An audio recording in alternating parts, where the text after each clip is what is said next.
यो रेडियो नेपाल हो। अब श्रेया नेपालबाट समाचार सुन्नुहोस्। सुरुमा प्रमुख समाचार। मंसिर 4 गते हुने प्रतिनिधि र प्रदेशसभा निर्वाचनका लागि सीट बाँडफाँडको टुंगो लगाउन सत्ता गठबन्धनको बैठक आज फेरि बस्दै मुद्दा मिल्ने दलसँग चुनावी तालमेल गर्ने नेकपा एमालेको निर्णय। कर्मचारी र श्रमिकहरूको पारिश्रमिक एवं सुविधा पुनरावलोकन गर्न उच्च स्तरीय आयोग गठन गर्ने मन्त्री परिषदको निर्णय। सर्वोच्चद्वारा लोकसेवा आयोग सम्बन्धी परेका सम्पूर्ण रिट निवेदन खारेज, आयोगलाई सबै परीक्षा सञ्चालन गर्न बाटो खुल्यो। र रूसले युक्रेनमाथि आक्रमण थप बढ़ाउन लागेको भन्दै युक्रेनी राष्ट्रपति भोलोदिमिर जेलेन्स्कीद्वारा प्रतिकारको चेतावनी।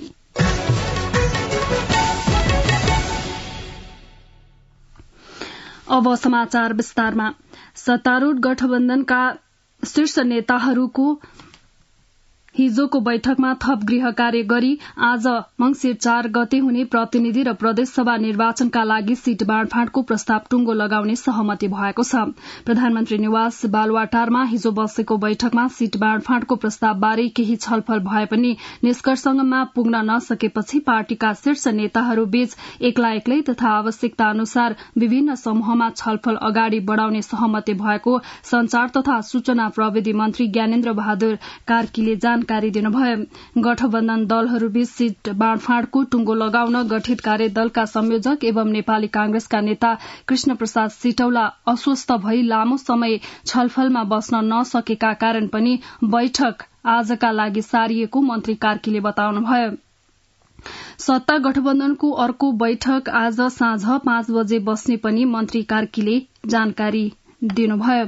यसअघिका बैठकहरूमा निर्वाचनमा प्राप्त गरेको मतका आधारमा सीट बाँडफाँडको प्रस्ताव ल्याउने तयारी गर्ने दलहरूबीच सहमति बनेको थियो। एकीकृत समाजवादी पार्टी 2078मा मात्र बनेकाले उसको हकमा भने विशिष्ट रूपमा हेरिने कार्यदलले जनाएको थियो। नेकपा एमाले मुद्दा मिल्ने पार्टीसँग चुनावी तालमेल गर्ने भएको छ। पार्टी मुख्यालय च्यासलमा हिजो बसेको स्थायी कमिटी बैठकले मुद्दा मिल्ने दलसँग निर्वाचनमा तालमेल गर्ने निर्णय गरेको एमाले प्रचार तथा प्रकाशन विभाग प्रमुख पृथ्वी सुब्बा गुरूङले बताउनुभयो। बैठकले ही भदौ 10 र 11 गते बस्ने केन्द्रीय कमिटी बैठकको कार्यसूची तय गरेको प्रचार विभाग प्रमुख गुरूङले बताउनुभयो।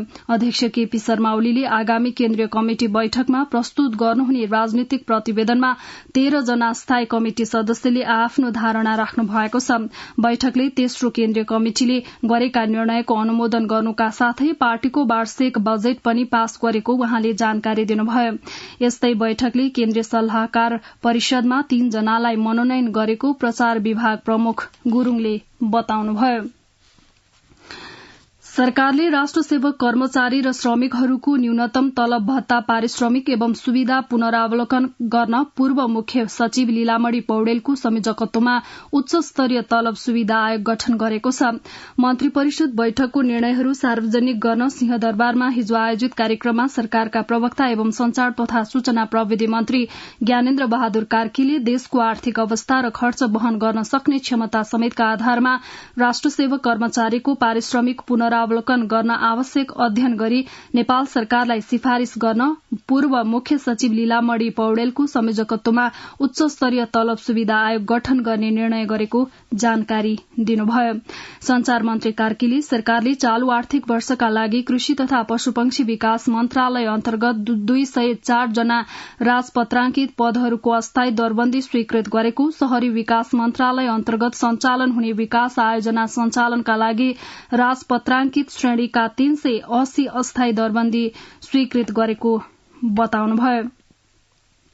यस्तै सरकारले फौजदारी कसुर कैद कट्टा दोस्रो संशोधन नियमावली 2078 स्वीकृत गर्ने निर्णय गर्नुका साथै तत्काल समस्या समाधान निर्देशिका 2079 स्वीकृत गर्ने, विद्युतीय सुशासन आयोग गठन तथा सञ्चालन आदेश 2079 स्वीकृत गर्ने निर्णय गरेको पनि संचार मन्त्री कार्कीले जानकारी दिनुभयो। मन्त्री कार्कीले मन्त्री परिषद बैठकले राष्ट्रिय चिकित्सा शिक्षा दोस्रो संशोधन नियमावली स्वीकृत गर्ने निर्णय गरेको र सहसचिव नारायण प्रसाद शर्मा दुवाडीलाई विशिष्ट श्रेणीको सचिवमा बढुवा गरी सुदूरपश्चिम प्रदेशको प्रमुख सचिवका पदमा पदस्थापन गर्ने निर्णय गरेको बताउनुभयो। हिजै संचार तथा सूचना प्रविधि मन्त्रालयमा आयोजित मन्त्रालय र सम्बद्ध निकायहरूबाट गत आर्थिक वर्षमा सम्पादन भएका प्रमुख उपलब्धिहरू सार्वजनिक गर्नुहुँदै संचार तथा सूचना प्रविधि मन्त्री ज्ञानेन्द्र बहादुर कार्कीले समृद्ध मुलुक निर्माणका लागि मन्त्रालयले सूचना प्रविधिको अधिकतम प्रयोगबाट जनतालाई सहज सेवा उपलब्ध गराउन पहिलो प्राथमिकताका साथ काम गरिरहेको बताउनुभयो। संचार मन्त्री कार्कीले मुलुकमा इन्टरनेट पहुँचको विस्तारलाई तीव्रता दिएको, रेडियो नेपालको पहुँच 91% जनसंख्यामा पुर्याइएको, नेपाल टेलिभिजनको पहुँच 72% जनसंख्यामा पुर्याइएको उल्लेख गर्दै नागरिक एपको माध्यमबाट मन्त्रालय र अन्तर्गतका निकायले जनतालाई सहज र छिटो छरितो सेवा प्रदान गर्दै आएको बताउनुभयो। संचार मन्त्री कार्कीले ई पेमेन्ट महालेखा नियन्त्रकको कार्यालयको एफईटी प्रणालीसँग आबद्ध गरिएको सूचना तथा प्रसारण विभागबाट प्रदान गरिने सेवाहरू पूर्ण रूपमा अनलाइन मार्फत प्रवाह हुने व्यवस्था गरिएको, कोरोनाले थला पारेको चलचित्र क्षेत्रलाई चलायमान बनाउन चलचित्र सहयोग तथा प्रोत्साहन गर्ने कार्यविधि स्वीकृत गरी सहयोग प्रदान गरिएको बताउनुभयो। प्रतिनिधि सभाको हिजोको बैठकमा बेपत्ता पारिएका व्यक्तिको छानबिन, सत्य निरूपण तथा मेलमिलाप आयोग तेस्रो संशोधन विधेयक 2079 पेश भएको छ। बैठकमा कानून न्याय तथा संसदीय मामला मन्त्री गोविन्द प्रसाद शर्मा कोइरालाले बेपत्ता पारिएका व्यक्तिको छानबिन, सत्य निरूपण तथा मेलमिलाप आयोग तेस्रो संशोधन विधेयक 2079 पेश गर्नुभएको हो। बैठकले विधेयकमाथि सांसद प्रेम सुवालले प्रस्तुत गर्नुभएको विरोधको सूचनालाई बहुमतले अस्वीकृत गरेको छ। प्रतिनिधि सभाको अर्को बैठक भदौ 13 गते सोमबार बिहान 11 बजे पुनः बस्नेछ। रेडियो नेपालबाट बिहान 9 बजेको समाचार सुन्दै हुनुहुन्छ। अब एकैछिन विज्ञापन र सन्देश। ड्याडी इन्डिया जाने, मम्मी चाइना जाने, दुवैजना फेसबुक र भाइबरमा 0। अनि हामीले कसरी कन्ट्याक्ट गर्ने? तिमीहरू फेसबुक र भाइबरमा हिरो भएर के गर्ने? नेपाल टेलिकमले ल्याएको सेवा सुविधाको बारेमा 0 रहेछौ। अहिले नेपाल टेलिकमले रोमिङ सेवा ल्याएको छ। चाइना र इन्डियामा हाम्रो यही प्रिपेड मोबाइल मजाले चल्छ। बेला बेलामा कुरा गर्न केही समस्या छैन। हो र भने अनि कसरी चलाउने चाहिँ थाहा छ त? किन थाहा नहुनु? यो सेवा एक्टिभेट गर्नलाई *1415 *7 र # डायल गर्नुपर्छ र उतैबाट रिचार्ज गर्न पनि मिल्छ। तिमीहरूलाई पनि अरू कुरा थाहा पाउन मन छ भने नेपाल टेलिकमको मोबाइल एप्स अथवा वेबसाइट हेरे हुन्छ। नेपाल टेलिकम, राष्ट्रको संचार।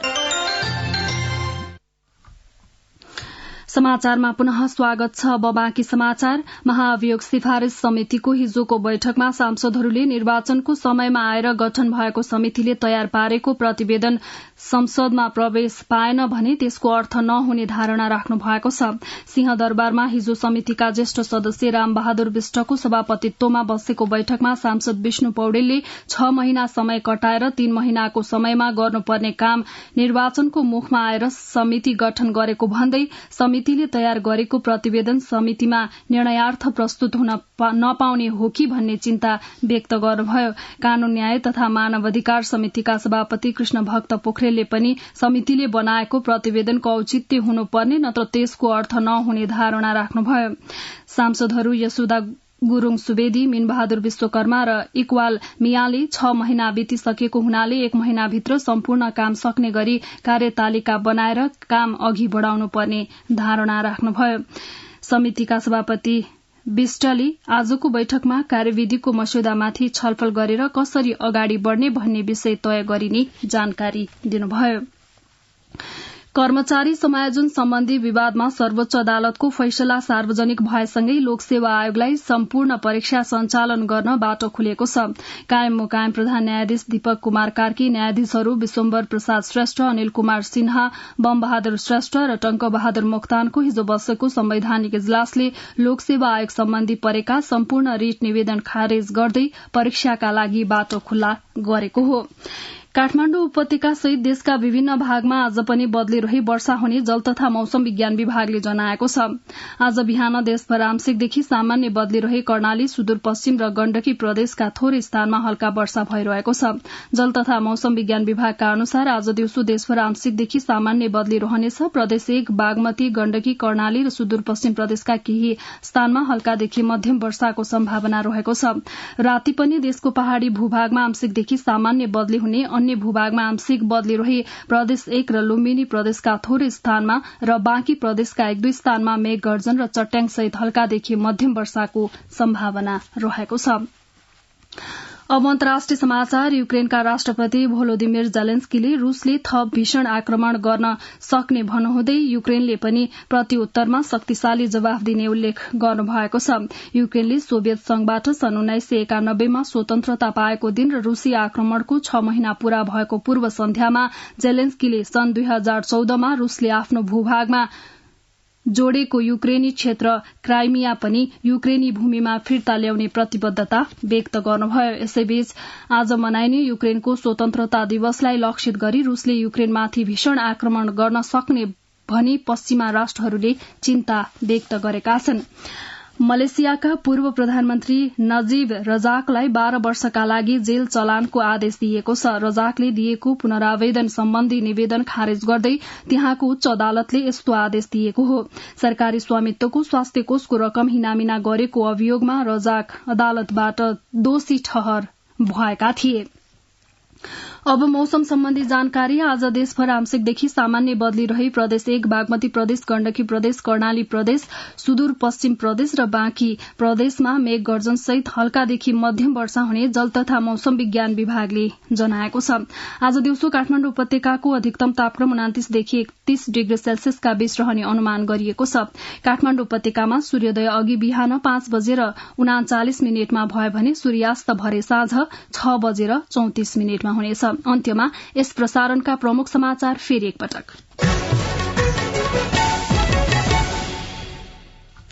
मंगिर 4 गते हुने प्रतिनिधि र प्रदेशसभा निर्वाचनका लागि सीट बाँडफाँडको टुंगो लगाउन सत्ता गठबन्धनको बैठक आज फेरि बस्दै मुद्दा मिल्ने दलसँग चुनावी तालमेल गर्ने नेकपा एमालेको निर्णय, कर्मचारी र श्रमिकहरूको पारिश्रमिक एवं सुविधा पुनरावलोकन गर्न उच्च स्तरीय आयोग गठन गर्ने मन्त्री परिषदको निर्णय, सर्वोच्चद्वारा लोकसेवा आयोग सम्बन्धी परेका सम्पूर्ण रिट निवेदन खारेज, आयोगलाई सबै परीक्षा सञ्चालन गर्न बाटो खुल्यो र रूसले युक्रेनमाथि आक्रमण थप बढ़ाउन लागेको भन्दै युक्रेनी राष्ट्रपति भोलोदिमिर जेलेन्स्कीद्वारा प्रतिकारको चेतावनी।